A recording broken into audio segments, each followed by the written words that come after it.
The Nephilim. The word Nephilim comes from the Hebrew Bible and carries a mysterious, debated meaning. Let's unpack it step by step. The Hebrew word is Nephilim. It comes from the root NPL, nafal, which means to fall. So literally, Nephilim can mean the fallen ones. The word appears only twice in the Old Testament, Genesis 6:4, describing the Nephilim before the flood. Numbers 13:33, where the Israelite spies say they saw Nephilim in Canaan. Fallen ones. They may have been fallen angels, or their giant offspring, in line with the book of Enoch's account. Those who cause others to fall. Jewish view, often fallen ones, or simply powerful men of violence. Who were the Nephilim? Giants of old, fallen angels, or simply men of renown? The Bible gives us only a few mysterious glimpses into their story, but those short passages have fueled centuries of debate. The first mention of the Nephilim appears in Genesis 6:1-4. When human beings began to increase in number on the earth and daughters were born to them, the sons of God saw that the daughters of men were beautiful, and they married any of them they chose. Then the Lord said, "My spirit will not contend with humans forever, for they are mortal.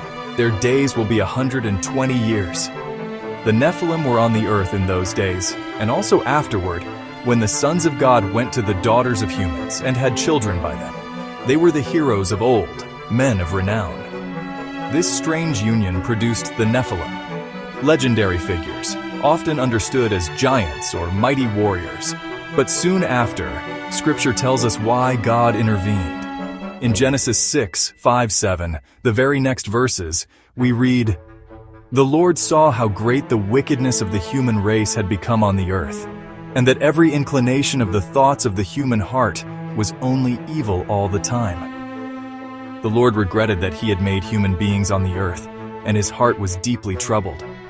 So the Lord said, "I will wipe from the face of the earth the human race I have created, and with them the animals, the birds, and the creatures that move along the ground, for I regret that I have made them." The Nephilim symbolized a world overrun by violence, corruption, and rebellion. Their presence was part of the broader moral decay that led God to send the flood. Corruption of humanity, according to Genesis 6:11-12. Now the earth was corrupt in God's sight and was full of violence. God saw how corrupt the earth had become, for all the people on earth had corrupted their ways. The Nephilim are often tied to this corruption, either as violent giants or as leaders spreading wickedness. In Jewish tradition, they were seen as a direct cause of the flood. The Book of Enoch gives even more detail. It describes how the Nephilim, born from the union of angels and humans, became so large and powerful that they consumed everything: animals, crops, and eventually people. Their violence and bloodshed brought ruin to creation itself. In 1 Enoch 7:4-6, it says, "And the giants began to kill men and to devour them. And they began to sin against birds and beasts and reptiles and fish, and to devour one another's flesh and drink the blood. Then the earth laid accusation against the lawless ones." This paints a picture of utter chaos, a perversion of God's creation. The Nephilim were wiped out in the flood because their very existence represented rebellion, corruption, and destruction. God's judgment through the flood. Ultimately, God's solution was to cleanse the earth. In Genesis 7:23, we read, "Every living thing on the face of the earth was wiped out.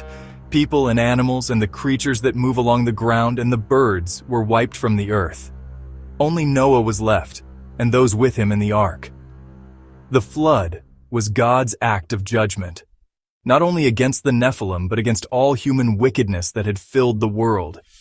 The Nephilim were destroyed because they embodied humanity's rebellion against God and the corruption of creation. They were a living reminder of what happens when divine boundaries are crossed, when violence and sin spiral out of control. Later, in Numbers 13:32-33, when the spies described the inhabitants of Canaan as descendants of the Nephilim, the fear was not just about size, it was about facing forces that symbolized corruption and destruction. So, were the Nephilim giants, fallen angels, or men of legend? The Bible tells us this: they were swept away in God's judgment, but were before and after the flood. Genesis 6. And their story is a warning that unchecked corruption leads only to destruction, but faith, like that of Noah and Enoch, can preserve us in the midst of it all. The Bible tells us the Nephilim were wiped out in the flood because the world was filled with violence and corruption. But the question remains, did they disappear forever? Or could they return at the end of time?